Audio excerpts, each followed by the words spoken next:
La bataille du singe et du crabe. Salukani Gassen. Conte traditionnel japonais.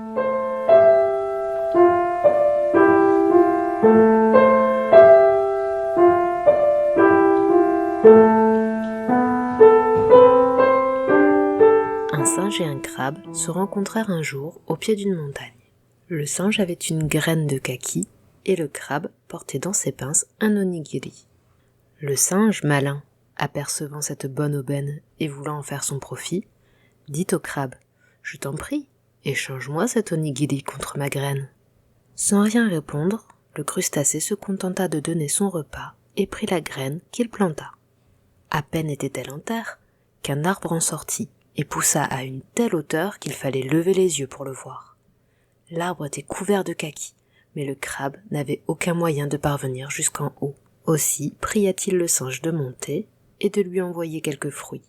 Ce dernier grimpa aussitôt sur une des branches de l'arbre et se mit en devoir de faire la cueillette.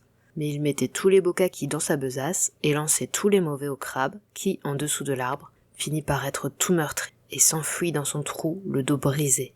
Il y resta sans pouvoir faire un seul mouvement. Quand les parents et les amis du crabe virent l'état où il se trouvait, ils furent pris de colère et résolurent de le venger. Ils lancèrent pour cela un défi au singe, mais celui-ci amena avec lui une troupe de ses compagnons, et les malheureux crabes, se voyant incapables de lutter contre une si grande force, se retirèrent dans leur trou plus furieux que jamais. Là, ils tinrent conseil et préparèrent un plan d'attaque.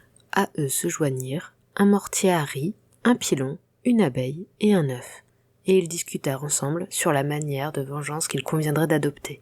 Ils résolurent de demander la paix, et par ce moyen réussirent à attirer chez eux le roi des singes. Celui-ci vint sans se douter de ce qui était tramé contre lui, et s'assit tranquillement. Tout en causant, il avait pris les hibashi et remué les charbons prêts à s'éteindre, quand tout à coup, l'œuf qui se trouvait dans les cendres éclata avec un grand bang et lui brûla tout le bras. Surpris et blessé, le singe se hâta pour calmer sa douleur d'aller plonger son bras dans le tonneau à vinaigre de la cuisine. Mais l'abeille qui s'y trouvait cachée lui sauta au visage et le piqua jusqu'à lui faire venir des larmes. Sans se donner le temps de chasser l'abeille, il se sauva en poussant de grands cris du côté de la porte. Mais justement, il y avait là quelques herbes marines qui s'enlacèrent dans ses jambes. Il glissa et tomba. Par-dessus lui tomba le pilon, et le mortier, arrivant en roulant jusqu'à lui, le meurtrit tellement et le rendit si faible qu'il fut impossible au malheureux singe de se relever. Il était donc ainsi à la merci des crabes, qui arrivant, leurs pinces en l'air, se mirent à le déchirer, à qui mieux.